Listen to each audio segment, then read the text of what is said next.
کسی بھی عمل کا ثواب ہمیں تب تک نہیں ملتا جب تک کہ کسی فریضے کو سنت کے مطابق نہ کیا جائے. نماز حکم ہے، فرض ہے، اس کا طریقہ پھر سنت سے عمل کرنا پڑے گا، اور روزہ فرض ہے تو طریقہ پھر سنت سے دیکھنا. اسی طرح تو آئیے اس کی سنتیں کیا ہے. اب فرائض کو چھوڑ کے سنتیں رکھوں گا، بعد میں دونوں کو کلب ایک ساتھ ملا کے رکھوں گا. آئیے اب وضو کی سنتیں کیا ہے. تو وضو کی سب سے پہلی سنت ہے وضو کی ابتدا بسم اللہ سے کرنا. نبی اکرم صلی اللہ علیہ وسلم فرماتے اور کہتے ہیں لا وضو لمن لم یذکر اسم اللہ علیہ، اس کا وضو نہیں جس نے اللہ کا ذکر اس پر نہ کیا ہو، بسم اللہ نہ پڑھا ہو. ٹھیک ہے، لیکن اس کو علماء واجب میں نہیں کہتے، اس کو سنت میں شامل کرتے ہیں. ٹھیک ہے، تو لہٰذا وضو سے پہلے بسم اللہ کا کہنا یہ پہلی وضو کی سنت ہے. نیت کر لی آپ نے، اب بسم اللہ کہہ کر بیٹھیں گے. انشاءاللہ بعد میں دونوں کو ملاتا جاؤں گا یہ کیسا ہوگا.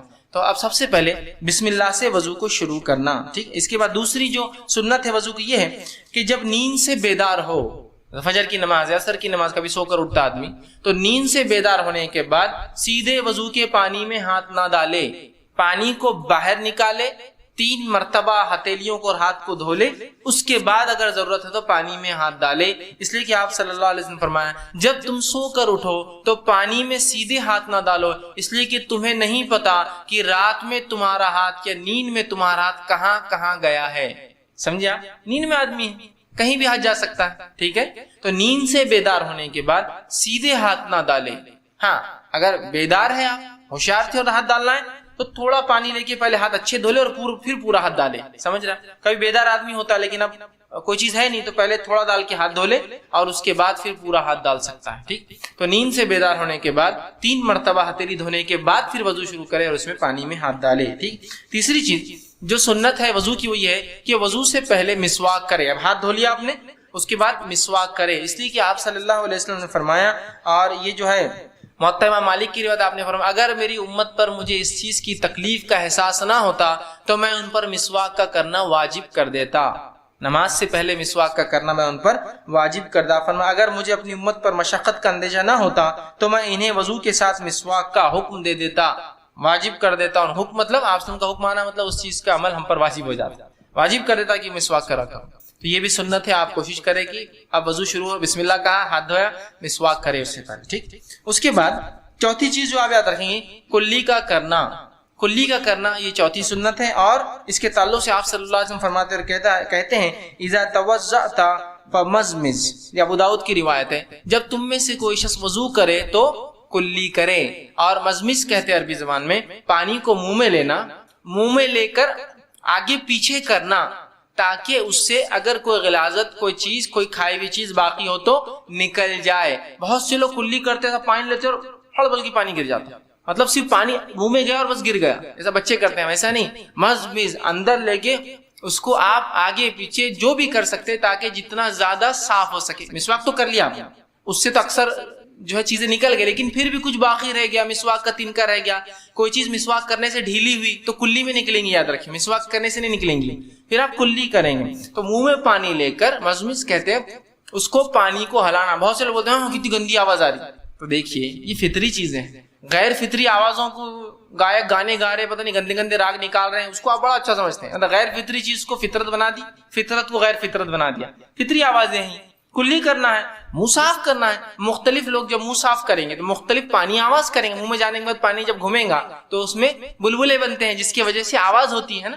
تو یہ آواز فطری ہے، یہ صفائی کے لیے، یہ ضرورت ہے، اس کے بغیر صفائی نہیں ہو سکتی.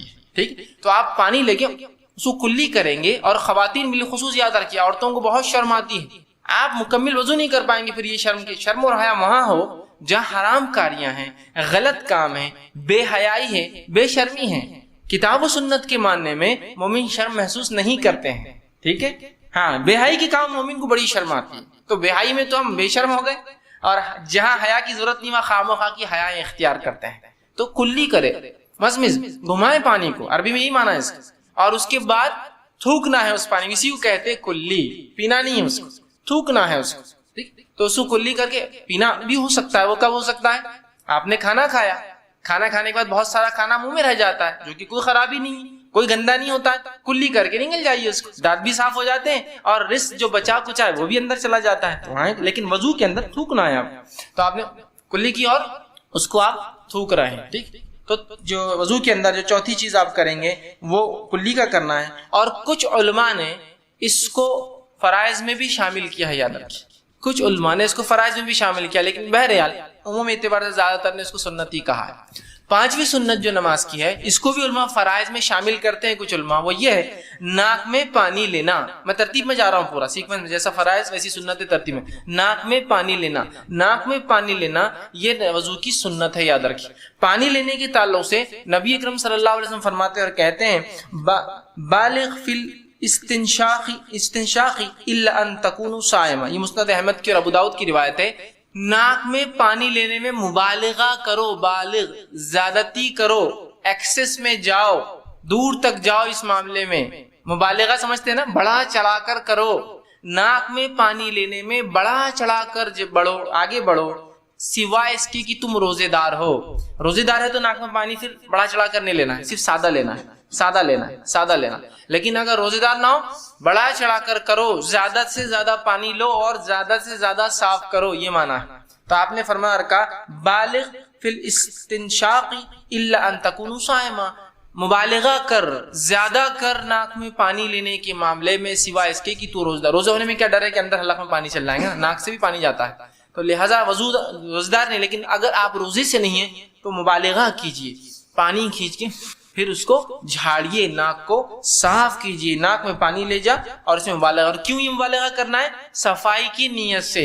ہمارے پاس بہت سے لوگ وضو کرتے ہیں، کلی لیا ویسے تھوک ڈالا پانی، اور پانی ناک میں نہیں لیتے، پانی کو لیا لے گئے ناک تک، ٹھیک، اور خالی اور پانی وہی ٹپک رہا ہے، خالی ٹچ کر کے لاتے ہیں. خاص طور سے خواتین میں بڑا ہوا نہیں، وہ کھینچے تو میرے کو تکلیف ہو جاتی، وہ ایسا ہو جاتا، اندر چل جاتا، جلن ہوتی، یہ ہوتا، فلاں ہوتا. ارے میرے بھائی، ارے میری بہن، دیکھو جو ناک کی جلن اور وہ ہے وہ صاف نہیں کرنے سے ہے. یہ ناک صاف کرنا بڑا اہم ہے.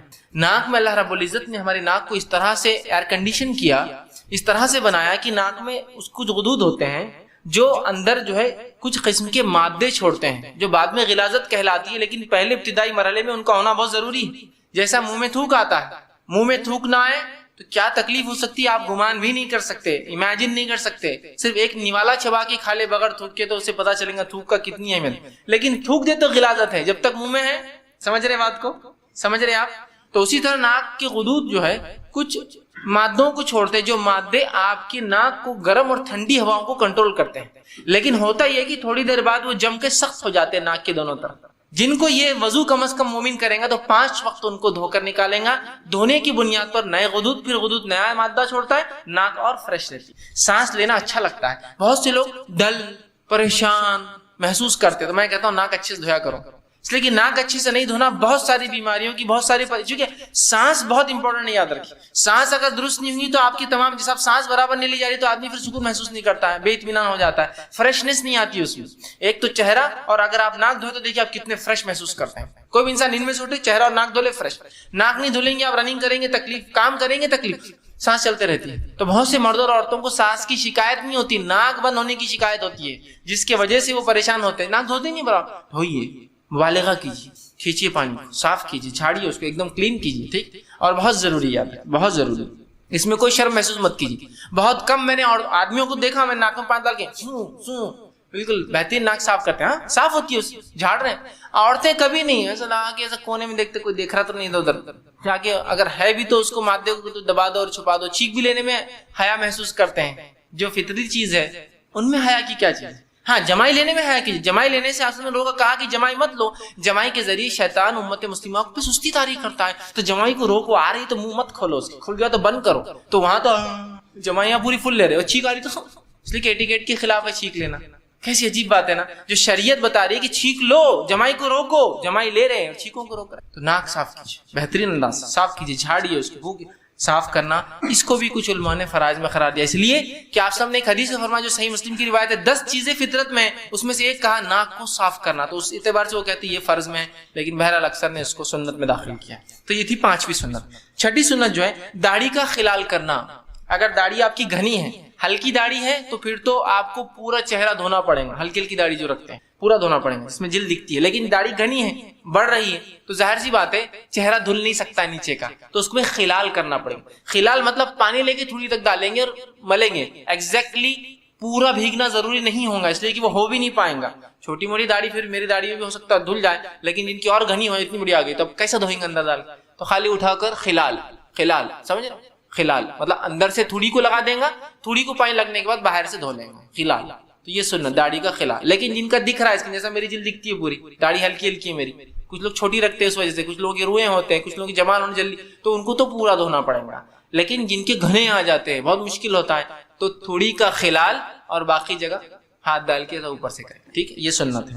اسی طرح جس چیز کو آپ یاد رکھیں گے جو 7ویں چیز ہے، ہر وضو کو کم از کم ایک بار دھونا فرض اور 3 بار دھونا سنت ہے. ہر وضو کو 7ویں سنت، ہر وضو کو آپ 1 سے لے کر 3، سر کا مسح صرف ایک بار ہوگا، یاد رکھیں 1 سے لے کر 3 تمام اعضاء کو آپ دھوئیں گے، سر کا مسح صرف ایک مرتبہ، 1 بار دھونا فرض اور 3 بار دھونا سنت ہے. تو 1 2 3 پانی کی اویلیبلٹی کے اعتبار سے، سہولت کے اعتبار سے یو کین گو آن جتنا آپ چاہیں. ایک بار اتنا ہی پانی ہے کہ ایک بار ہو سکتا تو 1 ٹائم، اس سے زیادہ ہے تو 2 ٹائم، اس سے زیادہ ہے تو 3 ٹائم. 3 ٹائم بہت اچھا عمل ہے، اس لیے کہ انبیاء کی سنت میں سے یہ ہے کہ ہر اعضاء کو 3 بار دھونا. ٹھیک ہے، تو آپ بھی 3 بار دھوئیے اس کو. ٹھیک ہے، تو 3 بار دھونا میکسیمم ہے، یاد رکھیے. 8واں، کانوں کے اندرونی حصے اور بیرونی حصے کو دھونا. آپ صلی اللہ علیہ وسلم کو دیکھا گیا کہ آپ صلی اللہ علیہ وسلم جب وضو کرتے تو اپنے معاف کرنا کان کے بیرونی اور اندرونی حصوں کو جو ہے آپ جو ہے مسح کرنا. نبی اکرم صلی اللہ، ابو داؤد کی روایت ہے، جب وضو کرتے تو صحابی رسول فرماتے کہ نبی اکرم صلی اللہ علیہ وسلم اپنے ہاتھ کو جب آپ مسح کریں گے نا، یہ مسح کے بعد آتا ہے عمل، مسح کرنے کے بعد کان میں کرتے اور یوں کرتے کہ اپنی شہادت کی انگلیوں فرماتے ہیں، اپنے ہاتھ کی شہادت کی انگلی کو کان میں ڈالتے ہیں اندرونی حصے میں، اور اندر ڈال کے اس کو گھماتے کانوں کا خلال. گھمانے سے مراد ایسا گھمائے کہ پورا کان گیلا ہو جائے، گیلے سے سینس پانی لگ جائے. تو آپ نے کیا اور آپ اندر ڈال رہے ہیں، یہ آپ نے ڈالا تو یہ ہو گیا، اور اس کے بعد آپ اس کو پورا گھمائیں گے، یہ حصہ اور یہاں واپس لائیں گے. ٹھیک، اس میں کوئی شرم کی بات نہیں. خواتین بہت سی بار اس میں عورتوں کا بڑا مسئلہ ہوتا ہے، کچھ چیزوں کمپلیکیٹ سمجھتے ہیں کچھ، تو آپ پورا گھمائیں گے. تو کان میں ہاتھ ڈالا، یوں لیا اور پورا گھما. حدیث میں دیکھا گیا کہ آپ یہ انگلی سے کانوں کے اندر کرتے، آپ دونوں کرنا آپ کو ایک ساتھ. آپ نے پانی لیا، سر کا مسح کیا، اسی بچے پانی سے آپ کرتے تھے، اندر ڈالا اور یوں کر کے دونوں آپ نے کر لیا کان ہوئے. اس کے بعد نبی کے پھر انگوٹھوں سے اپنے ہاتھ کے کانوں کا بیرونی حصہ صاف کر، پہلے اندرونی انگلیوں سے، اس کے بعد انگوٹھے سے آپ بیرونی حصہ، باہر کا حصہ صاف کرتے. اس کے لیے آپ الگ سے پانی نہیں لیتے، اسی پانی میں کرتے تھے، مطلب مسح کے بچے ہوئے. چونکہ مسح میں یوں جا کے ہاتھ آیا واپس، اس کے بعد کانوں میں گیا، اور جب کان ختم ہوئے تو وہیں آپ اس کو کر لیا. یہ ہوا کانوں کا خلال. ٹھیک، اس کو مکمل دھونا نہیں جس طرح سے آپ چہرے کو دھو رہے تھے. خلال مطلب صرف پانی کا ٹچ ہو جانا کافی ہے، بہنا ضروری نہیں. خلال، ٹھیک، تو کانوں کا خلال کرتے. اس کے بعد 9ویں چیز، ہاتھوں اور پیروں کی انگلیوں میں نبی اکرم صلی اللہ علیہ وسلم خلال کرتے. آپ کے تعلق سے آتا ہے جو ہے ابن خزیمہ کی روایت ہے، جب تو وضو کر تو اپنے ہاتھ اور پاؤں کی انگلیوں کا خلال کر. اپنے ایک صحابی کو جب تو وضو کر، خلال کیا ہوتا ہے؟ جب ہاتھ دھوئیں گے ہو سکتا ہے یہ حصے کیا ہوتے ہیں، سوکھے رہ جاتے ہیں، اور دوسرا یہ ہوتا ہے کہ یہ حصوں میں عام طور سے جلد جھڑتے رہتی ہے نکل کے. دیکھیے سردی میں بھی آپ کی انگلیوں کے یہ حصے پورے وائٹ ہو جاتے ہیں، نہا کے آئیے وائٹ ہو جاتے ہیں، تو وہاں پانی نہیں لگتا ہے. تو خلال سے کیا کریں گے آپ، اس سے پانی لگ جائیں گا ان حصوں میں. تو ہاتھوں کی اور پیروں کی انگلیاں اور امپورٹنٹ ہے، اس لیے کہ پیر جو ہے عموماً پیروں کی 2-3 انگلیاں پوری چپکی ہوئی ہوتی ہے ایک دوسرے سے، جس سے پانی ان میں نہیں جاتا.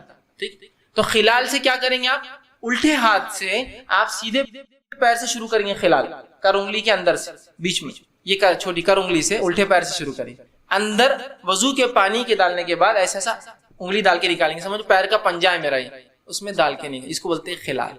جب رائٹ کا ہو گیا پھر لیفٹ کی طرف جائیں گے، اور دونوں عمل یہ سیدھے پیر اور الٹے پیر کی خلال الٹے ہاتھ سے کرنا ہے آپ کو، یاد رکھیں. اور چھوٹی انگلی سے آپ کر سکتے ہیں، اس کے علاوہ جو آپ کو سہولت ہو پھر یاد رکھیں، اس لیے کہ یہ سب سے آسانی سے جاتی ہے اندر. آپ اس کو ڈال کے خلال اس کو وہ کریں گے. تو یہ تھی 9ویں چیز. 10ویں چیز، ہاتھوں اور پیروں کو دھونے میں رائٹ سے لیفٹ کی طرف جائیں گے آپ. 10ویں سنت کہ تب ہاتھ کو دھونا اور پیر کو، یہ دو ہے آپ کے پاس، ہے نا. آنکھیں بھی دو ہے لیکن ایک جگہ ہے، کان بھی دو ہے ایک ہی جگہ لگے ہوئے، ٹھیک، اور ان کو ایک ساتھ کرنا ہے. لیکن جب معاملہ ہاتھ اور پیر کا آئیں گا، دو الگ سیپریٹ اینٹیٹی ہے، تو پہلے سیدھا ہاتھ دھوئیں گے اور پھر الٹا، پہلے سیدھا پیر دھوئیں گے پھر الٹا. اس لیے کہ نبی اکرم صلی اللہ علیہ وسلم ہر کام سیدھے سے الٹے کی طرف جاتے، کنگھی سیدھے سے الٹا، وضو سیدھے سے الٹا، کپڑا پہنتے سیدھے سے الٹا، بال جماتے، بال ترشواتے، ناخن کاٹتے سیدھے سے الٹا. تو رائٹ ہینڈ پھر لیفٹ ہینڈ، یہ 10ویں چیز. اس کے بعد جو ہے 11ویں چیز جو آپ یاد رکھیں گے وہ یہ ہے، ہاں چہرے اور ہاتھوں اور پیروں کے زیادہ سے زیادہ حصے کو آپ وضو میں شامل کر سکتے ہیں، یہ بھی سنت ہے، ہاتھوں اور پیروں کے زیادہ سے زیادہ حصے کو۔ سر آپ کا چہرہ کیا ہے؟ چہرہ دیکھیے یہاں سے لے کر تھوڑی تک ہے، کان سے کان، زیادہ سے زیادہ مطلب پانی اتنا لے کے آپ ڈالیں گی، زیادہ، سمجھ، زیادتی۔ وضو کر رہے ہیں آپ تو کونیوں تک ہے نا، زیادتی کر سکتے ہیں، اس لیے کہ نبی اکرم صلی اللہ علیہ وسلم فرما اور کہا، صحیح بخاری کی، صحیح مسلم کی روایت ہے اور بخاری میں بھی آتی ہے، متفق علیہ روایت ہے، قیامت کے دن میری امت کے چہرے اور ہاتھ اور پاؤں وضو کے آثار کی وجہ سے منور ہوں گے، چمکیں گے، جو ہے وہ نور کے جیسے چمکیں گے۔ اور آپ نے فرمایا تم میں جو اپنی چمک کو لمبا کرنا چاہتا ہے تو لمبا کرے، مطلب جتنا حکم ہے اس کو مکمل تکمیل ایکسٹینڈ تک لے جائے، اس کے میکسیمم، کہ آپ کونی دھو رہے تو کونی تو آ گئی، لیکن آپ ہاتھ کو یوں بھی کر لے سکتے تاکہ کہیں اندیشہ نہ ہو اور زیادہ ایکسٹینڈ۔ لیکن اس کا ہرگز مطلب نہیں کہ آپ ہر بار غسل کر کے نکلے وضو کے نام پر کہ بھائی زیادہ ہے تو پھر بڑھتے ہی جائے، وہ معنی نہیں ہے اس کا، لیکن جتنا پرفیکٹنس تک جا سکتے ہیں، میکسیمم چیزوں کو ایک ہی اس میں آپ دھو لے سکتے ہیں، یہ مراد ہے۔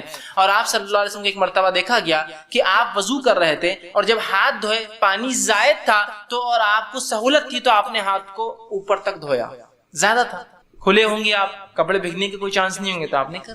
اور ایک مرتبہ دیکھا گیا وضو کر رہے تھے، وضو کرتے ٹکنے سے آپ نے کافی اوپر تک پیر دھوئے، سمجھ رہے آپ، تو زیادہ تھی۔ یہ بھی سنت ہے کہ آپ میکسیمم کوریج دے اپنے چہرے کو، میکسیمم کوریج دے ہاتھ کو، میکسیمم کوریج دے پیروں کو، تاکہ وہ چمکنے والے اعضاء ہیں، ٹھیک۔ اسی طرح 12ویں چیز، وضو کے بعد دعا پڑھے۔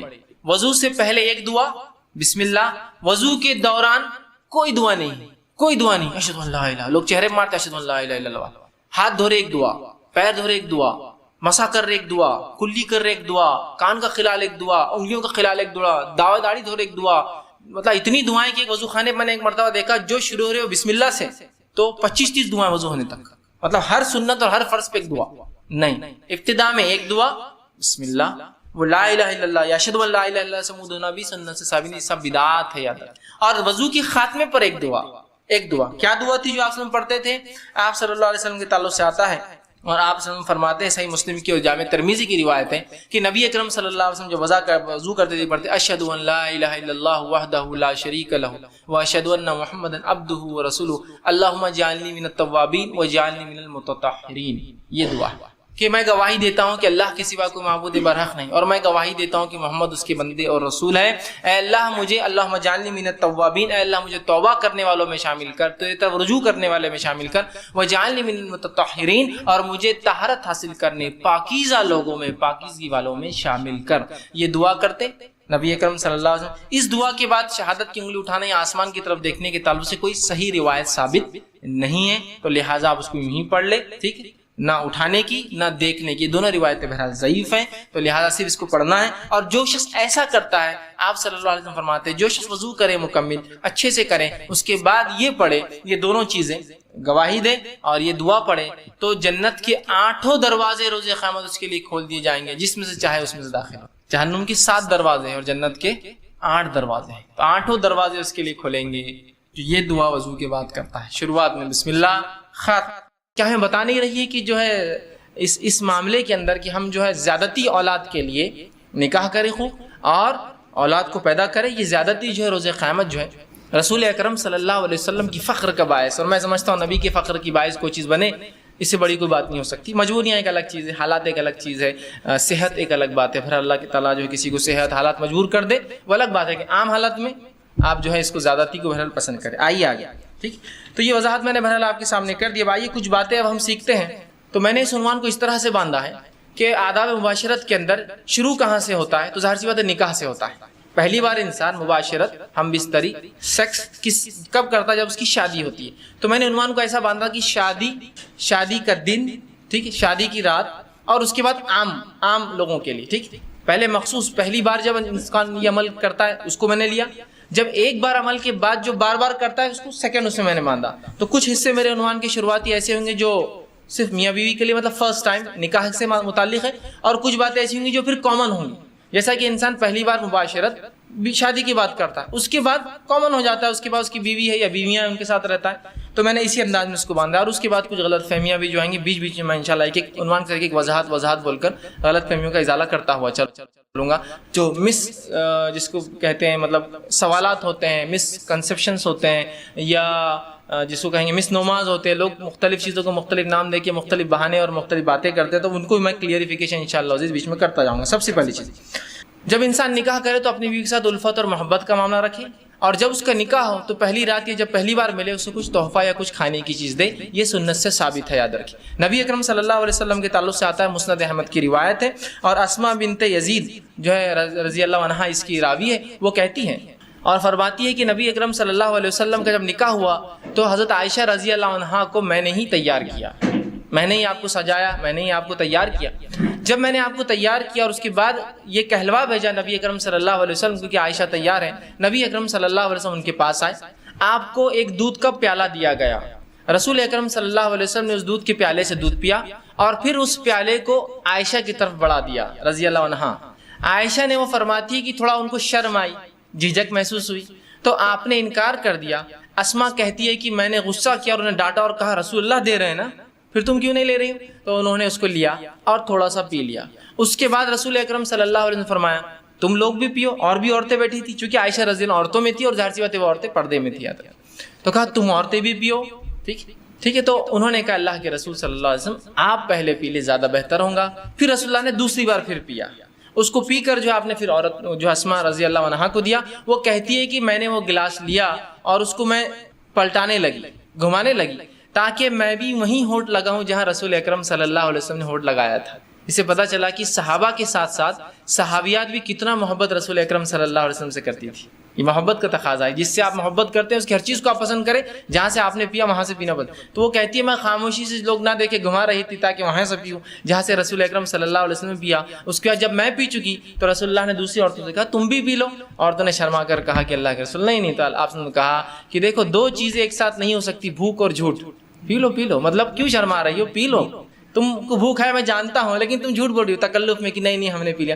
کہا پی لو، اور پھر نو عورتوں نے بھی پی لیا، سمجھ رہے ہیں؟ تو یہاں رسول اکرم صلی اللہ علیہ وسلم پہلی بار اپنی بیوی سے ملے عائشہ رضی اللہ عنہا، تو آپ نے کچھ دیا، مطلب کھانے پینے کی چیز، اور یہ بھی رحمت کا ایک حصہ کہ انسان کچھ کھلا پلا۔ بہت سے لوگ کنجوس ہوتے ہیں، کچھ کھلاتے پلاتے نہیں کسی کو، نہ اپنی بیوی کو، نہ بچوں کو، نہ کسی کو۔ تو بہرحال بیوی سے جب پہلی بار ملے تو کچھ کھانے پینے کا دے، کچھ بھی ہو سکتا ہے، آج کے دور کے اندر آپ مٹھائی لے جا سکتے ہیں، اینی تھنگ، مطلب کچھ بھی ہو سکتا ہے جو محبت اور الفت بڑھانے کے لیے۔ اور کھانا پینا ایک ایسی چیز ہوتی ہے جس کے کرنے سے لوگوں میں آپ کی طرف محبت مائل ہوتی ہے۔ آپ دیکھیے کسی کو آپ بلانا چاہتے ہیں، کسی سے کچھ کام کروانا چاہتے ہیں تو کیا کرتے ہیں؟ چلو ڈھابے پر، چلو کھانے پر، سر گھر پہ کما رہے آپ کھانے پہ، تو پروموشن چاہیے آپ کو، ٹھیک؟ تو بہرحال کھانا ایک وہ ہے۔ تو یہاں شریعت نے کہا بیوی سے بھی الفت محبت کرو۔ تو پہلی بار جب آپ بیوی سے ملے تو چونکہ ہم بستری شروع ہوتی ہے اسی عمل کے بعد، اس لیے میں اس کو بھی رکھ رہا ہوں، تو کھلائے پلائے، کچھ دے، اور یہ کچھ بھی ہو سکتا ہے، آپ کے علاقے، سماج، ماحول کے اعتبار سے چیزیں XYZ بدل سکتی ہیں، ٹھیک ہے بہرحال، تو کچھ نہ کچھ کرے۔ دوسری چیز، جب بیوی سے پہلی بار خلوت مطلب علیحدگی میں جہاں کوئی آپ کو نہ دیکھ رہا ہو، جب خلوت میں ملاقات ہو، تو آپ صلی اللہ علیہ وسلم نے فرمایا کہ جب خلوت میں بیوی سے پہلی بار ملے، اور یہ عمل ایک بار کے لیے ہے صرف، جو اب میں عمل بیان کر رہا ہوں، تو آپ نے فرمایا کہ جب ملے تو اس بسم اللہ کہے، اللہ کا نام لے، اور بیوی کا جو سر کا سامنے کا حصہ ہوتا ہے بالوں کا، ٹھیک، اس کو اپنے سیدھے ہاتھ سے پکڑے، ٹھیک، سیدھے ہاتھ سے پکڑے، سامنے کا سر کا جو بالوں کا حصہ ہوتا ہے ان بالوں کو سیدھے ہاتھ سے پکڑے، ٹھیک ہے، لیکن تکلیف دینی، مطلب پکڑنا، آپ ظاہر سی اگر جمے ہیں تو ہاتھ رکھیں، کھلے ہیں تو پکڑنا اچھی بات ہے، آپ نے حدیث میں آتا آپ نے پکڑا اس کو، ٹھیک، یہ آپ کھول بھی سکتے ہیں، اس میں کیا مسئلہ، بہرحال تو اس کو پکڑے، اور پکڑنے کے بعد اللہ کا نام لے اور ایک دعا کرے، جو کہ نبی اکرم صلی اللہ علیہ وسلم نے اس دعا، جو ابو داؤد اور ابن ماجہ کی روایت ہے، یہ دعا کرے، اور یہ دعا صرف ایک بار کرنا ہے آپ کو، جب آپ خلوت میں پہلی بار اپنی بیوی سے ملیں گے، ہم بستری سے پہلے یاد رکھیں، اور یہ دعا کرے اللہم انی اسألک من خیرہا وخیر ما جبلتہا علی، اے اللہ میں تجھ سے اس کے خیر کا سوال کرتا ہوں، اور جس خیر پر تو نے اسے پیدا کیا اس خیر کا سوال کرتا ہوں۔ اور پھر فرمایا علیہ واعوذ بک من شرہا وشر ما جبلتہا علی، اور میں پناہ مانگتا ہوں تجھ سے اس کے شر سے، اور میں پناہ مانگتا ہوں تجھ سے اس کے شر سے، اور اس شر سے جس پر تو نے اس کو پیدا کیا ہے، ٹھیک ہے۔ تو بہرحال یہ ایک بار دعا کرنا ہے آپ کو۔ دیکھیے دعا کتنی دیکھیے اہم اور کتنی اچھی ہے کہ اللہ میں سوال کرتا ہوں تجھ سے اس کی خیر کا، اس خیر کا جس پہ تو نے اسے پیدا کیا ہے، اور اس خیر کا جسے پیدا کیا، اور تجھ سے پناہ مانگتا ہوں اس کے شر سے، اور جس شر پہ تو نے اس کو پیدا کیا ہے۔ یہ پہلی بار آپ کریں گے۔ اس کے بعد اب جب ہم بستری کا ارادہ کرتے ہیں تو اس سے پہلے آپ ایک اور دعا کریں گے۔ یہ دعا کامن ہے، ہر آدمی کو ہر بار ہم بستری سے پہلے یہ دعا کرنی چاہیے، یہ بہت اہم دعا ہے۔ لوگ پوچھتے ہیں نہیں کرے تو کیا ہوا، نہیں کرے تو کیا ہوا، نہیں بولے تو کیا ہوا، بہت سی چیزیں ہوتی ہیں۔ تو میں ہمیشہ سوال کرتا ہوں لوگوں سے، چلیے آپ گاڑی چلاتے ہیں، کار ٹو ویلر چلاتے ہیں اور ہاں سیٹ نہیں ہوئی تو کیا ہوا, ہارن نہیں ہوا تو کیا ہوا, انڈیکیٹر نہیں چلے تو کیا ہوا, مڈ گارڈ نہیں رہا تو کیا ہوا, ساری گارڈ نہیں رہا تو کیا ہوا, بمپرس نہیں رہے تو کیا ہوا, ہے نا. تو آپ بولتے نہیں اچھی نہیں دکھتی نا گاڑی. مطلب آپ کمپلیشن, دنیا میں ہر چیز کمپلیشن کی طرف چاہتے ہیں, مکمل کی طرف چاہتے ہیں. سنت میں کیوں نہیں چاہتے ہر چیز مکمل کی طرف جائے؟ وہاں نہیں کرے تو مطلب ہر بار نیگیٹو کیوں, پازیٹیو کیوں نہیں کہ کر لوں تو کیا, ہر بار نہیں کرے تو ویسا نہیں کرنا چاہیے. ٹھیک, تو یاد رکھیے یہ دعا پڑھے اور بہت خیر ہے اس دعا کے اندر. ٹھیک, تو آپ صلی اللہ علیہ وسلم جو ہے, معاف کرنا بہرحال وہ دعا سے پہلے ایک چیز میں بھول گیا تھا, وہ یہ کہ جب انسان ہم بستری سے ارادہ کرے تو اس سے پہلے نکاح کی رات جو ہے نماز پڑھنا بھی یاد رکھیے. یہ عمل بھی جو ہے صحابہ سے ملتا ہے, صحابہ سے ملتا ہے. ٹھیک, اس کے تعلق سے ایک روایت آتی ہے کہ میاں بھی اکٹھے نماز پڑھے. ایک جو ہے تابعین فرماتے ہیں, ابھی سعد ان کا نام تھا جو کہ غلام تھے, وہ کہتے ہیں میں نے غلامی کی حالت میں نکاح کیا اور اس کے بعد جو ہے ابو ذر غفاری رضی اللہ عنہ, ٹھیک ہے, اس کے بعد وہ کہتے ہیں کہ عبداللہ ابن مسعود اور حذیفہ بن یمان رضی اللہ عنہم کو دعوت دی. یہ صحابہ کو دعوت دی بڑے بڑے. یہ میرے پاس میری دعوت ولیمہ میں جو ہے دعوت میں نے دی نکاح کی, وہ میرے پاس آئے. جب میرے پاس آئے تو انہوں نے مجھ سے کہا کہ دیکھ جب تو اپنے بیوی سے قریب جانے کا ارادہ کر تو اللہ کا نام لے اور یہ دعا کر جو میں نے پہلے بتائی. اس کے بعد کہا کہ پھر تو اس کے ساتھ جو ہے 2 رکعت نماز پڑھ لے. تو آگے کھڑا ہو اور وہ پیچھے. یاد رکھیے مرد اور عورت بازو کھڑے رہ کے نماز نہیں پڑھ, چاہے میاں بیوی کیوں نہ ہو. تو آگے کھڑا رہے, وہ پیچھے کھڑی رہے اور تو 2 رکعت نماز پڑھ لے. اور پھر فرمایا اس کے بعد کیا کرنا ہے, تو بہتر جانے اور تیری بیوی بہتر جانے. ٹھیک, مطلب ان کو ایک جگہ ایجوکیٹ کیا بیٹھے بیٹھے دعوت میں کہ جو ہے تم جو ہے 2 رکعت نماز پڑھو. تو صحابہ سے یہ عمل ملتا ہے, تو کوئی شخص چاہے تو یہ عمل بالکل وہ کر سکتا ہے. ٹھیک ہے, کہ وہ جو ہے 2 رکعت نماز پڑھ سکتا ہے. جب 2 رکعت نماز پڑھ لی بہرحال, تو اس کے بعد جو ہے اب ہم بستری کا وقت آیا. اگر وہ اس کا ارادہ کرتا ہے تو سب سے پہلے دعا کرے. یہ دعا بڑی مشہور اور معروف ہے, صحیح بخاری کی روایت ہے اور بہت ساری کتب حدیث میں آتی ہے. آپ کرے بسم اللہ, اللہ کا نام سے آپ شروع کریں, اللہم جنبنا الشیطان وجنب الشیطان ما رزقتنا. یہ دعا یاد رکھیں, چھوٹی سی دعا, یہ دعا کر لے بسم اللہ, اللہ کے نام سے. اللہم جنبنا الشیطان, اے اللہ جو ہے ہمیں شیطان سے محفوظ رکھ. پھر آگے فرمائے وجنب الشیطان ما رزقتنا, اور اس چیز کو بھی شیطان سے محفوظ رکھ جو تو نے اس کے ذریعے رزق رکھا ہے. اور رزق یہاں مراد اولاد, مطلب اے اللہ مجھے اور میری بیوی کو شیطان سے دور رکھ اور جو ہے میری اولاد کو بھی شیطان سے دور رکھ. دیکھیے انسان جو ہے یہاں ہمبستری کر رہا ہے, یہاں اپنے بیوی کے ساتھ سونے کی بات ہو رہی ہے, یہاں سیکس کی بات ہو رہی ہے, اس کے بعد بھی یہاں تعلیم دی جا رہی ہے, ایجوکیٹ کیا جا رہا ہے اور کہا جا رہا ہے کہ ٹھیک ہے نفسانی خواہشات کو پورا کرنا ہے لیکن ہوس کے شکار مت بنو.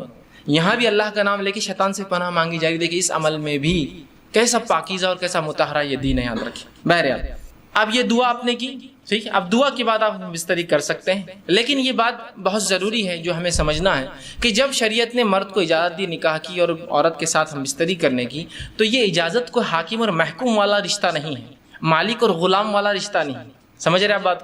ورنہ ہوتا ہی کہ جب یہ موقع انسان کو مل جاتا مرد کو پہلی بار, تو وہ بالکل ایک عورت کو اپنا شکار سمجھتا ہے. ہر آدمی ایسا نہیں ہوتا لیکن کچھ لوگ ہوتے ہیں ایسے. وہ سمجھتا ہے وہ شکار ہے اور میں آقا ہوں اور یہ غلام ہے, میں حاکم اور یہ میری محکوم ہے.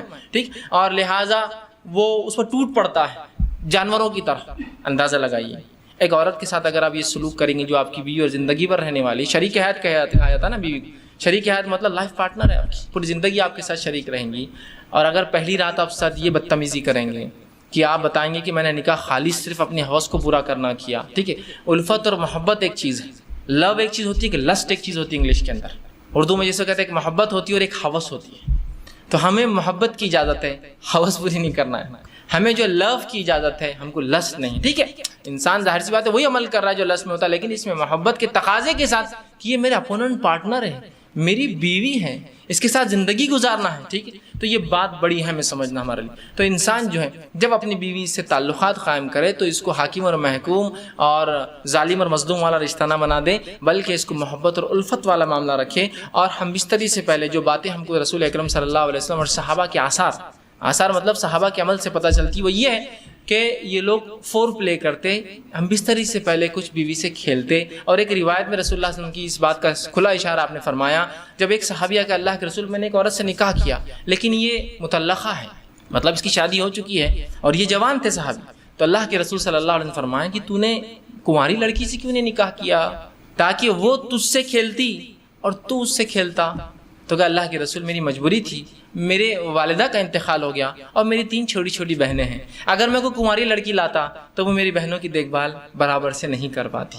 جب میں نے ایسی عورت کو لایا نکاح میں جو مطلقہ ہے، اس کو پریویس ایکسپیرینس ہے زندگی کا، وہ زندگی سماج میں گزار چکی ہے، وہ میری بہنوں کی اچھے سے تربیت کر سکتی ہے۔ اس حدیث سے ایک بات اور پتہ چلی، نکاح میں بہت سارے مقاصد انسان رکھ سکتا ہے نکاح کے لیے، تو ایک مقصد یہ بھی تھا ان کا کہ محبت کے ساتھ ساتھ بچیوں کے لیے کچھ، میری بہنوں کے لیے کچھ ایسی عورت آ جائے جو میری ان کی بھابھی ہو لیکن ایک ماں جیسا ہو۔ تو ظاہر سی بات ہے ایک کنواری لڑکی یہ سب نہیں کر سکتی تھی، ٹھیک ہے، لیکن اس حدیث میں رسول اللہ نے جو فرمایا تو اس کے ساتھ کھیل اور وہ تیرے ساتھ کھیلے، تو یہ محبت جو ہے یہ ہم بستری سے پہلے انسان فور پلے کرے، کھیلے اس سے، مطلب اس کو راضی کرے اور منوائے اس عمل کے لیے، اس لیے کہ ہیومن بینگ جو انسان ہوتے ہیں وہ میکینیکل عمل نہیں کر سکتے۔ میکینیکل سمجھتے مشینیں ہوتی، مشینوں کا معاملہ ہوتا ہے کہ آپ نے جب بٹن دباؤ میکینیکلی شروع ہو جاتی ہے، لیکن انسان جو ہوتے ہیں ویسے میکینیکل نہیں ہوتے، ان کو ذہنی تیار ہونا پڑتا ہے، پھر جسمانی فزیکل ریڈی ہونا پڑتا ہے، اس کے بعد انسان کچھ اعمال کر سکتا ہے۔ جیسے آپ کو کس سے ڈیل کرنا ہے کوئی انسان سے، تو بہت ساری باتیں ہوں گی، ملاقاتیں ہوں گی، ٹھیک ہے، اس کے بعد کوئی ڈیلنگ فائنل تک پہنچیں گے، سیم ویسی ہوتا ہے۔ تو اس بات کو ذہن میں رکھیں، اور بالخصوص پہلی رات میں تو آپ خاص طور سے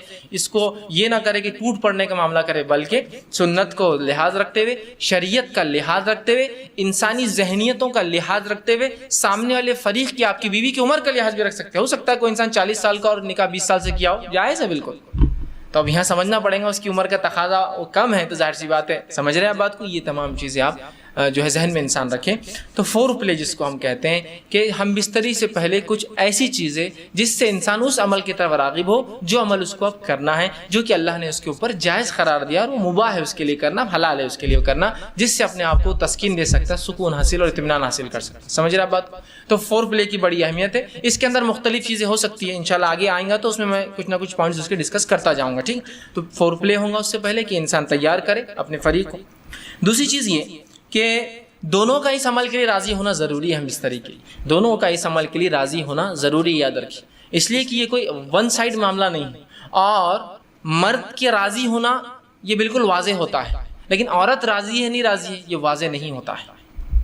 مرد اس عمل کے لیے راضی ہے، وہ ظاہر ہے، اس کی جسمانی کیفیت اور اس کا جسمانی کیفیت اس کی اشارہ کر دیتی ہے کہ مرد تو راضی ہے اس عمل کے لیے، لیکن ظاہر سی بات ہے عورت کے اندر ایسی کوئی چیز نہیں ہے جس سے پتہ چل سکے کہ اس عمل کے لیے وہ راضی ہے۔ بات سمجھ رہے ہیں آپ میری؟ ٹھیک، تو ظاہر سی بات ہے دونوں کی رضامندی ضروری ہے، تو مرد راضی ہے عورت سمجھ سکتی ہے، لیکن عورت راضی ہے مرد سمجھ نہیں سکتا ہے، اس کے ظاہر سی بات جسمانی اعتبار سے، تو اس کو اس معاملے میں تیار کرنا ہوگا، اس کو اس معاملے میں پوچھ سکتے ہیں آپ، اس کو اس معاملے میں اس کی بھی حامی لے سکتے ہیں آپ، اور حامی اس کا ہاں ہر بار زبان سے بولنا نہیں ہے، کچھ باتیں آپ سمجھ سکتے ہیں جس کا ہاں ہوتی ہے، سمجھے نا، انسان کی آنکھوں کے اشارے، جسمانی ہوا جس سے انسان سمجھ سکتا ہے کہ اس کا معنی ہاں ہے۔ اس معاملے میں خواتین سے میری بالخصوص درخواست یا نصیحت جو ہوگی وہ یہ ہے کہ بہت ساری عورتیں، مرد تو راضی ہے اس عمل کے لیے، پہلے دن کی بات، جب ہم عام بات کر رہے ہیں تو یہ بات یاد رکھیے، اور یہ ہمیشہ کے لیے عام اعتبار سے بھی اور اس دن کے لیے بھی خاص بھی، نکاح کے رات بھی اور اس کے بعد بھی، کہ عورتیں جو ہے اپنی رضامندی کا بھی اپنے شوہر سے اظہار کرے۔ اگر وہ یہ نہیں کرتی تو بہت ساری طلاق کی صرف یہ وجہ بنتی، یاد رکھیں، کہ وہ کہتا ہے کہ میری بیوی میں سے کبھی راضی نہیں، آج تک اس نے ایک بار بھی مجھ سے جو ہے محبت کی بات نہیں کہی یا محبت کے لیے خود راضی نہیں ہوئی۔ تو عورتوں کو بھی اس معاملے میں آگے حصہ لینا پڑے گا بڑھ کر، چونکہ یہ ایک ایسی چیز ہے اس میں صرف مرد شامل نہیں ہے۔ اگر عورت اپنا حصہ نہیں رکھیں گی تو مرد کے لیے، میں معاف کرنا الفاظ اگر میرے سخت لگ رہے ہو تو، لیکن سمجھیے اس بات کو، مرد کے لیے صرف آپ ایک کھلونا ہو جائیں گے، اس کے علاوہ آپ کی کوئی حیثیت نہیں باقی رہیں گی۔ حضرت رسول اللہ کیا فرما رہے ہیں کہ تو اس کنواری سے نکاح کرتا تو وہ تجھ سے کھیلے اور تو اس سے کھیلے۔ دیکھیے الفاظ غور کیجیے حدیث کی، دونوں کے لیے کہا، یہ نہیں کہا کہ تو اس سے کھیلے، وہ تجھ سے کھیلے اور تو اس سے کھیلے۔ تو یہاں رسول اللہ صلی اللہ علیہ وسلم اشارہ کر رہے ہیں کہ اگر کنواری ہوتی تو وہ تجھ سے کھیلتی، مطلب وہ ایک پارٹ بنتی اس گیم کا، وہ اس کھیل کے اندر تیری حصے دار بنتی، شریک بنتی۔ تو یہ باتیں، یہ بیاہی، اب دیکھیے بہت سی بار میں سمجھتا ہوں شوہر کے ساتھ کمرے میں رہ کے بھی آپ بیاہی کا سوچیں گے تو میں سمجھتا ہوں اب کوئی تقاضے باقی نہیں رہے۔ یہاں بیاہی اور حیا کچھ نہیں ہے، اب آپ کا شوہر ہے وہ، یہ آپ کو سمجھنا پڑے گا، ٹھیک ہے۔ تو یہاں عورتیں اپنی رضامندی کا اظہار کریں، جو مختلف طریقوں سے وہ کر سکتی ہے، یاد رکھیں مختلف طریقوں سے کر سکتی۔ جب یہ عورتیں اس میں لیک کر جاتی ہیں، کمزور پڑ جاتی ہیں، تو مرد کو ایسی عورتیں پسند آ جاتی ہیں جو اس طرف اشارے کرتی ہیں اور مائل کرتی ہیں۔ جو بری عورتیں ہوتی ہیں، جو فحشائیں ہوتی ہیں، وہ اپنی رضامندی کا کنٹینیوس اظہار کرتے رہتی ہیں۔ تو جب عورتیں ہیں جن کے لیے جائز اپنے شوہر سے جو کام کرنا، تو کیوں نہیں وہ اپنے اظہار کرتی، کیوں نہیں بتا رہی ہے؟ چونکہ مرد راضی ہے، تیار ہے، اس کے جسمانی کیفیت سے پتہ چل جاتا ہے، عورت کو کیسے پتہ چلیں گے؟ اب تک کہ آپ نہیں بتائیں گے، اور اس میں کوئی حیا اور بے حیائی کا تقاضا نہیں. یاد رکھیے آپ کی محبت اور الفت ہے, اور اس کو کہیں گے محبت کی سب سے اونچائی یاد رکھیے جو میاں اور بیوی کے بیچ میں ہوتی ہے. تو آپ بھی اپنی رضامندی کا ضرور جو اپنے شوہر سے اظہار کریں, ٹھیک ہے. ورنہ اکثر طلاقوں کی وجہ یہ بنتی ہے کہ بیوی, شوہر کا دعویٰ ہے کہ بیوی نے آج تک فلاں نہیں کیا, اور پھر وہ الزام لگاتا ہے اس کا سیکس کمزور ہے یا اس کی قوت باہ اس میں نہیں ہے اور فلاں نہیں ہے اور فلاں نہیں ہے. تو وہ سب طرف کیوں جا رہے ہیں؟ شریعت نے آپ کو بتا دیا, رسول اللہ صلی اللہ علیہ وسلم کہہ رہے ہیں. اور ظاہر سی بات ہے ہر چیز کھول کر بیان کرنا ضروری نہیں, کہ اتنا کافی نہیں تو اس سے کھیلے اور وہ تجھ سے کھیلے, اتنا کافی نہیں ہے ہمارے لیے سمجھنا. کیا اور وضاحت چاہتے ہیں آپ پوری چیز کا, پورا پکچر دکھانا چاہتے ہیں کہ یہ بتائے تو ہم کو سمجھ میں آئیں گے؟ نہیں, اشارہ کافی ہوتا ہے. اور مومن کے لیے تو اشارے بہت زیادہ کافی ہوتے ہیں. عقل مند کو اشارہ کافی ہوتا ہے. لوگ کہتے ہیں, میں کہتا ہر مومن عقل مند ہوتا ہے, اور اس کو اپنے نبی اور شریعت کے ہر اشارے کافی ہو جاتے ہیں, وہ سمجھ جاتا ہے باقی کیا ہے. تو عورتوں کو بھی اشارہ ہے اس حدیث کے اندر. بہرحال آگے بڑھیے. اب انسان جو ہے جمع کیسے کرے, یہ تو پہلے کا ہوا, اور کچھ باتیں نکاح کے لیے خاص اور کچھ عام تھی. اب نکاح کی رات بھی ہو سکتی ہے اس میں انوالو, اور ادر زندگی کا اور حصہ جہاں میاں بیوی ہم بستری کرنا چاہتے. اب جمع کیسے کرے؟ جمع سے مراد, جب میں الفاظ کہہ رہا ہوں تو شرمگاہ کا جمع ہونا اور ملنا اس سے مراد ہے میرا, یاد رکھیے, ٹھیک ہے, کہ انسان اب جمع کیسے کرے. اس کے تعلق سے بہت ساری غلط فہمیاں ہوتی ہیں, انشاءاللہ آج اس کے ازالے کرنے کی کوشش کروں گا. اب انسان اپنی بیوی سے کیسے جمع کر سکتا ہے؟ آئیے اللہ رب العزت کا جواب اپنی کتاب, اس کی کتاب میں جس نے دیا اس سے ہم شروع کرتے ہیں. اللہ رب العزت فرماتا اور کہتا ہے سورہ بقرہ سورہ نمبر 2 آیت نمبر 223, اور فرماتا ہے نساء حرث لکم فأتوا حرثکم ان شئتم, کہ اللہ فرماتا اور کہتا ہے تمہاری عورتیں تمہارے لیے کھیتیاں ہیں, اور تم جس طرح سے چاہو اپنی کھیتیوں میں آؤ. تمہاری عورتیں تمہارے لیے کھیتیاں ہیں, جیسا ایک کسان اپنے کھیت میں بیج ڈالتا ہے تاکہ اس سے فصلیں نکلے, تو تمہاری بیویاں تمہاری اولادوں کی پیدا ہونے کی وجہ ہے نا, اس کے بغیر کیسا ہوں. تو تم جو ہے اللہ رب العزت فرما رہا ہے کہ تم جو ہے پھر جہاں سے چاہو وہاں سے اپنے بیویوں میں داخل ہو, ٹھیک. اب اس کے تعلق سے کیا واقعہ آتا ہے اس کے شان نزول میں رکھ دیتا ہوں, تو وہ پہلی بات بالکل انشاءاللہ جو آیت ہے وہ واضح ہو جائیں گی, کلیئر ہو جائیں گے. آئیے, جو ہے صحیح بخاری کی روایت ہے, جابر رضی اللہ عنہ فرماتے اور کہتے ہیں یہودی جو ہے یہ بات کہا کرتے تھے کہ آدمی اگر اپنے بیوی سے شرمگاہ میں اگلے حصے میں جہاں سے اولاد پیدا ہوتی ہے, ٹھیک ہے, وہاں اگر ہم بستری پیچھے سے کھڑے رہ کر کرے, پیچھے ہو کر کرے بیوی کے, سمجھ رہے آپ بات کو, کہ اپنے بیوی سے صحیح جگہ مطلب شرمگاہ کا اگلا حصہ اس میں ہم بستری کرتا ہے جہاں سے اولاد پیدا ہوتی ہے, لیکن پیچھے سے کھڑے رہ کر کرتا ہے, تو اس سے اولاد بھینگی پیدا ہوتی ہے, مطلب آنکھیں اس کی سکوئن جس کو کہتے ہیں, مطلب آنکھ ڈھلتی ہوئی یا دونوں آنکھ ڈھلتی ہوئی ہوتی ہے, بھانگا جس کو عام زبان میں کہتے ہیں, ٹھیک ہے, یہ بھینگا جس کو بولتے ہیں, تو ویسا پیدا ہوتا ہے. جب یہ بات صحابہ تک پہنچی تو صحابہ نے رسول اللہ سوال کیا, اللہ کے رسول یہودی کہتے ہیں کہ ایسا اگر کرنے سے بچہ بھینگا پیدا ہوتا ہے, سکوئنٹ ہوتی ہے اس کی آنکھیں, ڈھلتی ہوئی ہوتی ہے, خراب ہوتی ہے, دونوں بیچ میں آ جاتی ہے. تو آپ صلی اللہ علیہ وسلم نے اس کے جواب میں اللہ رب العزت نے یہ آیت نازل کی. جب یہ آیت نازل ہوئی تو آپ نے فرمایا اور کہا آگے سے یا پیچھے سے مگر مقام پیدائش میں. آپ نے کیا کہا؟ آگے سے یا پیچھے سے لیکن مقام پیدائش میں, سمجھ رہا, مطلب جہاں سے اولاد پیدا ہوتی ہے وہیں انسان کر سکتا ہے, اس کے علاوہ کرنا حرام ہے. انشاءاللہ اس کی تفصیلات آگے رکھوں گا کیا حرام ہے اس معاملے میں, ٹھیک ہے. تو چاہے انسان آگے سے ہو پیچھے سے ہو لیکن مقام پیدائش میں. آئیے دوسری روایت, عبداللہ ابن عباس رضی اللہ عنہ فرماتے ہیں, یہ ابو داؤد کی روایت, آپ نے فرمایا تھوڑی طویل روایت ہے لیکن بہت ساری باتیں علم کی اس میں آ رہی ہے اس روایت کے اندر, بالخصوص اس مسئلے کے تعلق سے. وہ کہتے ہیں مدینہ میں انصار جو ہے یہودیوں کی اتباع کرتے تھے, کیونکہ انصار تو مشرک تھے, ان کے پاس کوئی عقیدہ نہیں تھا, یہ تو لیکن اہل کتاب کو یہ بڑا اونچا سمجھتے چونکہ وہ کتاب کے حامل لوگ تھے, تو ہر چیز میں وہ یہودیوں کو فالو کرتے. حتیٰ کہ یہودی اپنے بیویوں کو چت لٹاتے, مطلب چہرہ اوپر اور عورت لیٹی ہے, اور اس کے بعد ہم بستری کرتے, تاکہ اس سے کیا ہوتا ہے سطر کے لیے بھی اچھا ہے, انسان جب مرد لیٹ جاتا ہے عورت پہ تو پوری ڈھک بھی جاتی ہے, تو طہارت کے لیے بھی اچھا ہوتا ہے, اور سطر پوشی کے لیے بھی خاموں کا زیادہ سطر کھلتا نہیں ہے, اچھا ہوتا ہے. تو یہودی صرف اس پوزیشن کو, اس طریقے کو حلال مانتے تھے. چونکہ انصار رسول اللہ صلی اللہ علیہ وسلم کے آنے سے پہلے, اسلام سے پہلے ان کو دیکھتے تھے, ان کو فالو کرتے تھے, اس معاملے میں بھی یہودیوں کو فالو کرتے تھے کہ نہیں یہودی بول رہے تھے اہل کتاب ہے, ان کے پاس ایک دین دھرم تھا جو اللہ کی طرف سے آتا, لہٰذا ان کو فالو کرنا چاہیے, تو اس معاملے میں ان کی بھی اتباع کرتے تھے. عبداللہ ابن عباس رضی اللہ عنہ فرماتے لیکن ہم جو مہاجر تھے, ہم مکے والے لوگ, مکے کے جو لوگ تھے وہ مختلف قسم سے اپنے بیویوں سے تعلقات قائم کرتے, آگے سے پیچھے سے لٹا کر, ہاتھوں پہ ان کو کھڑے کر کے, مختلف چیزوں سے, اور جنس کی جو ہے ہم بستری کی لذتیں اٹھایا کرتے تھے.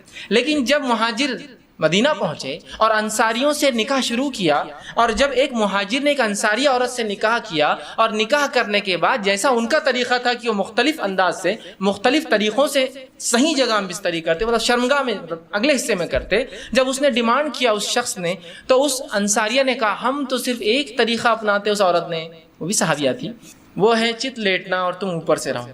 اس نے کہا ایسا کیوں؟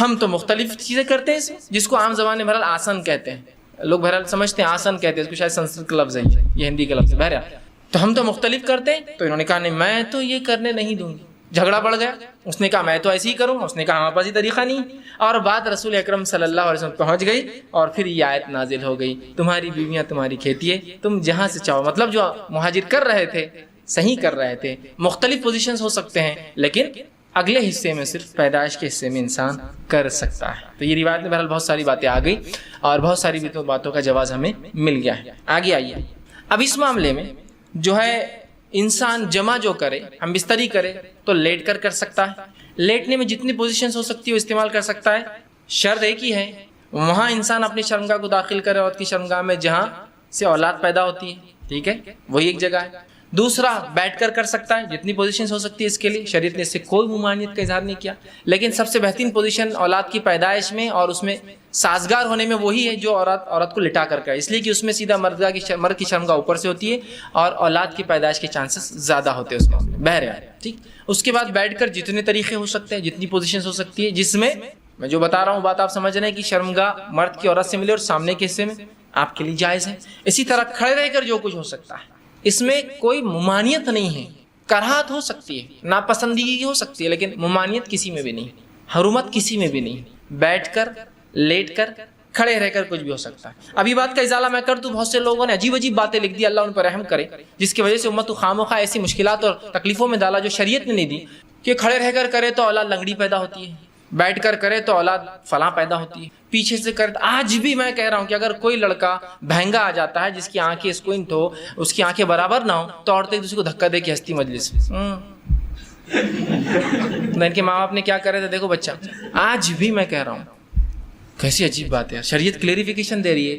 قرآنی آیتیں نازل ہو رہی ہے، اس کے بعد بھی کہ ہماری عقل، اب عقلوں کا کیا بھائی، علم کی کمی ہی یہ سب چیزوں کی وجہ ہے۔ لا علمی جو نقصان پہنچاتی ہے نا، وہ کوئی چیز، کوئی ہتھیار، کوئی دشمن آپ کو جو نقصان نہیں پہنچائیں گے نا، آپ کی اور ہماری لا علمی اسلام کے تعلق سے نقصان پہنچاتی ہے۔ بہرحال تو کوئی بھی پوزیشن اختیار کر سکتے، کوئی ممانعت کسی بھی پوزیشن کی ثابت نہیں ہے، ٹھیک۔ اسی طرح سیکنڈ چیز، ہم بستری کے اندر بیوی کو چومنا اور بوسہ لینا جسم کے ہر حصے کو جائز ہے، تمام اعضاء کو چومنا یا بوسہ لینا آپ کے لیے جائز ہے۔ اس کے مختلف طریقے ہو سکتے، وہ تمام جائز ہے۔ بوسہ لینے کے مختلف طریقے ہو سکتے، پورے جائز ہے، انسان جو ہے مختلف سر پہ لیتا ہے، پیشانی پہ لیتا ہے، گال پہ لیتا ہے، اور ہونٹ پر لے سکتا ہے، تمام جائز ہے۔ اس کے علاوہ جسم پر لے سکتا ہے، جائز ہے، تمام جسم پہ بوسہ لینا اور چومنا جائز ہے، انکلوڈنگ ایوری تھنگ میں کہہ رہا ہوں، ٹھیک۔ اس کے بعد دوسری جو غلط فہمی ہوتی ہے، لوگ سوال کرتے ہیں، وہ یہ ہے کیا میاں بیوی ایک دوسرے کے جسم کو تمام حصوں کو ہاتھ لگا سکتے ہیں؟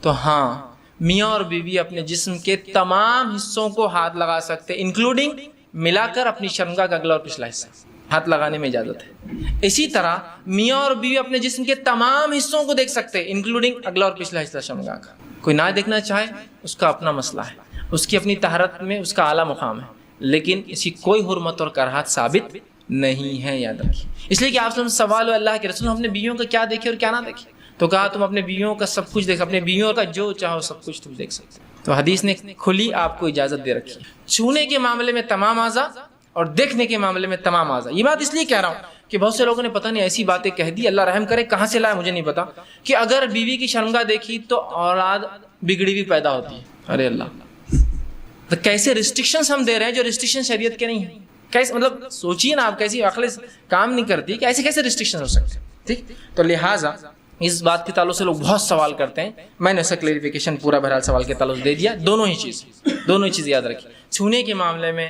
اور دیکھنے کے معاملے میں میاں اور بیوی کمپلیٹ رائٹ ہے، کمپلیٹ حق ہے، وہ جو چاہے اس معاملے میں کر سکتے ہیں، یاد رکھیے، ٹھیک۔ اب آئیے اس معاملے میں ہم بستری میں منائی کس چیز سے ہے وہ بھی دیکھ لیں، اور افضل کب اور کہاں اور کیسے ہے، ٹھیک، وہ بھی ایک دیکھ لیتے ہیں۔ آئیے آگے بڑھیے۔ تو اس معاملے ہم بستری میں دبر، پیچھے سے مطلب شرمگاہ کے پچھلے حصے میں عورت کے داخل ہونا حرام ہے، جس کو عام زبان میں کہیں گے پیخانے کی جگہ. ٹھیک، عورتوں کے جو شرمگاہ ہوتی ہے وہ مردوں کے مقابلے میں مختلف ہوتی ہے اس معاملے میں کہ مرد کی شرمگاہ کا ایک ہی حصے سے پیشاب بھی نکلتا ہے اور منی بھی نکلتا ہے، لیکن عورتیں مختلف، تو عورتوں کے پیشاب کی جگہ الگ ہوتی ہے اور شرمگاہ الگ، جہاں اولاد پیدا ہوتی ہے وہ جگہ الگ ہوتی ہے، اور پیخانے کی جگہ الگ ہوتی ہے. تو مردوں میں 2 ہی حصے ہیں جہاں سے نکلتا، عورتوں میں 3 ہوتے ہیں. تو یاد رکھیے مرد کے لیے عورت کی جو ہے شرمگاہ کے علاوہ کوئی بھی عمل کرنا درست نہیں، اور بالخصوص دبر کی تو حرمت شریعت نے اتنی سخت ثابت کی. مسند احمد کی روایت جو ہے ام سلمہ رضی اللہ عنہ فرماتی ہیں جب مہاجرین انصار کے پاس مدینہ آئے تو ان کی عورتوں سے جو ہے شادیاں رچائی. مہاجر عورتوں کو زمین پر لٹا کر یا ان کے ہاتھ کو زمین پر رکھ کر گھٹنوں کے بل ان کو کر جمع کرتے تھے، فائدہ اٹھاتے تھے. مہاجرین میں سے ایک آدمی نے انصار کی عورت سے نکاح کر لیا اور ارادہ کیا کہ وہ ویسے ہی کام کرے جیسا وہ ان کے پاس چلن تھا کرے، تو اس نے انکار کر دیا اور کہا جب تک رسول اکرم صلی اللہ علیہ وسلم پوچھ کر نہیں آؤں گی، عمل نہیں کرنے دوں گی. اس نے کہا ٹھیک ہے جا پوچھ کر آ جا. وہ عورت صبح ہونے کے بعد رسول اکرم صلی اللہ علیہ وسلم کے پاس پہنچی. جب خدمت میں پہنچی تو بڑی شرم آئی، کیسے پوچھوں کیسے پوچھوں. تو ام سلمہ رضی اللہ عنہا جو آپ کی بیوی تھی ان سے کہا کہ ذرا آپ رسول اللہ سے پوچھ دیجئے نا کہ یہ عمل کیا جائز ہے. تو آپ صلی اللہ علیہ وسلم نے یہ آیت پڑھی جو آیت نازل ہوئی تھی سورہ بقرہ کی، میں نے پہلے لکھ دی، نساؤکم حرث لکم فاتوا حرثکم ان شئتم، تمہاری بیویاں تمہاری کھیتی ہے، جہاں سے چاہو داخل ہو جاؤ. جو ہے اور وہ آگے اللہ کے سوا نہیں مگر ایک ہی جگہ مقام پیدائش کا داخل ہو، لیکن نہیں مگر ایک ہی جگہ مقام پیدائش. تو اس سے پتہ چلا دبر میں داخل ہونا، پیخانے کی جگہ یا انال سیکس جس کو کہتے ہیں، شریعت میں حرام ہے، اور اتنا سخت حرام ہے کہ اس کی حرمت کے تعلق سے 3 ہی حدیثیں رکھتا ہوں آپ کے سامنے. پہلی حدیث آپ سے فرماتے ترمذی اور ابن حبان کی روایت، آپ نے فرمایا اور کہا اللہ تعالیٰ ایسے آدمی کی طرف نہیں دیکھیں گا یا دیکھنا گوارا نہیں کرے گا جو اپنی بیویوں سے دبر میں جمع کرتا تھا، پیخانے کی جگہ جو ہے جمع کرتا تھا. اس کی طرف دیکھنے والا نہیں، اللہ قیامت. اللہ کا نہیں دیکھنا مطلب اللہ کا رحم نہیں کرنا. دوسری روایت ابو داؤد کی روایت، آپ سے فرماتے وہ آدمی ملعون ہے، اللہ کے نزدیک لعنتی ہے، فرشتوں کے نزدیک لعنتی ہے، انسانوں کے نزدیک لعنتی ہے، جو فرماتے ہیں جو محاش یعنی دبر میں عورت کے داخل ہو. دوسری روایت. تیسری روایت بہت سخت ہے، آپ سے فرماتے ہیں نسائی کی روایت، آپ نے فرمایا جس آدمی نے حائضہ عورت سے ہم بستری کی، جس آدمی نے اپنے بیوی سے دبر میں دخل کیا، اور جس آدمی نے یا عورت نے جو ہے کسی کاہن کے پاس جایا، نجومی کے پاس گیا اور اس کی بات کی تصدیق کی، ہاں یہ تو صحیح کہہ رہا ہے، اس نے اس چیز کا انکار کیا جو محمد پر نازل ہوئی ہے، مطلب وہ شریعت کا منکر ہے، وہ کافر ہے. اب لا علمی میں سمجھتا ہوں کتنے لوگ یہ گناہ کر چکے ہیں اپنی زندگی میں. لوگوں کو لگتا ہے یہ تو کوئی بات ہی نہیں، روٹین آف لائف ہے. ٹھیک، لا علمی کتنی خطرناک ہو سکتی، سمجھ رہے آپ کہ اس نے اس چیز کا انکار کیا جو محمد پر نازل ہوئی. وہ منکر شریعت ہے، وہ اسلام کا منکر آدمی ہے جو دبر میں داخل ہوتا. ہم کو معمولی لگتا ہے، شریعت کے نزدیک بہت سنگین جرم ہے. تو علم بہت ضروری ہے ہر معاملے میں بہرحال. ٹھیک، تو یہ تینوں روایت بہرحال اس چیز کی وضاحت کر رہی تھی کہ تحریم دبر ہے.